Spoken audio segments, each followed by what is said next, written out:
The main objective of the phoning section is to create a good level of comfort and confidence in the approach. This happens as you walk them through the approach, explain why they're saying what they're saying, handling basic objections, and you give them an opportunity to practice it, role play it, and hear it several times. This is another instance where the adage, repetition is the mother of learning, applies. And I would even add, develops a sense of confidence as well. Where you have the greatest area of opportunity to impact a trainee during this section is your ability to create comfort and confidence in the approach and paint a picture of potential scenarios so that their experience equals their expectation. Help the trainees understand that this is a fairly simple proposition or request, and it's being made to someone they have good familiarity with. It's a great product, it's an easy, no-pressure presentation, and they're getting paid just to show it. Now here's where you as a manager can really influence their success. Let them know all the different scenarios that are possible when making their first calls. It's common for people to let emotions dictate their long-term decisions. So let trainees know, hey, some of you are gonna make calls and people won't answer right away. Here's why that happens, and it's no big deal. You might make 10 calls, talk to 3 people, and schedule 2 appointments. Here's what you do. Tell them to try again later, maybe send a text. We're making more calls later on today or tomorrow as a staff. Then give examples of reps that had great fast starts but didn't have the best first night on the phone. You might also say for some of you, you might call 10 people, talk to 8, and schedule 7 appointments, and it was the easiest thing you've done. That's great too. In either case, you'll be fine. There's obviously some unpredictability when trainees make their first calls. So you are managing emotions through experiences before they even begin the activity. Once they start, you and or your staff have the ability to manage them one-on-one, to motivate them, encourage them, and coach them up based on their specific circumstances.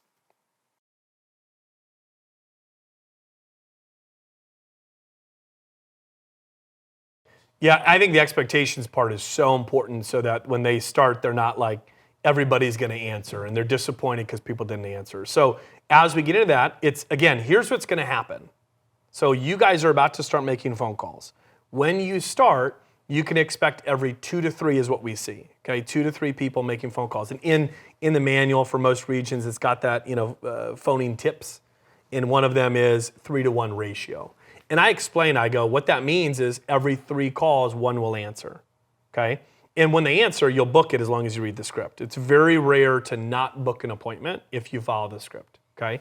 But why is it 3-to-1? It doesn't mean 2 people told you no, it means 2 people didn't answer. And that should make sense to you that if somebody called me right now, I wouldn't answer. If somebody called me in 30 minutes, I would answer. So it's somewhat luck of the draw, but you have to make enough phone calls for those numbers to work out. Last week's training group, when we made this section, they booked 1 appointment per 2, and it's always in the 2s. It's like 2.3. So it wasn't 3, but I want you to plan on that. So if you make 10 calls here, you could expect to make 3 appointments, right?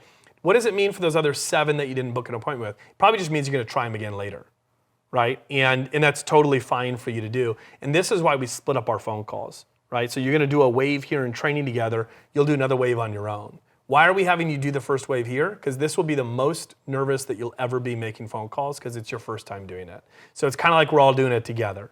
Now, by the way, nobody's listening to what you're saying, but you see everybody else making phone calls, and that's the idea, is that we're all in the environment together, right? So make your 10 phone calls. Those of you, some of you are gonna have awesome luck. And I love stories because it really, it like resonates with your trainees at a different level. So I use this example from 2014 or 15. I still use it. I go, before we phone, I just need to have one more last example. An example of Kelsey and Alex, 2 individuals that met each other in day 1 of training. They became role-playing partners. They're both awesome. They were going to the University of Minnesota. One was going to Iowa. And these 2 were super professional on their stuff, big names list. Okay, phone time, here we go. And what happened is they both started making their phone calls. First phone call, they're both a little nervous. Kelsey calls, no answer. No big deal. Second one, no answers. Okay, what happens over here, they can see each other.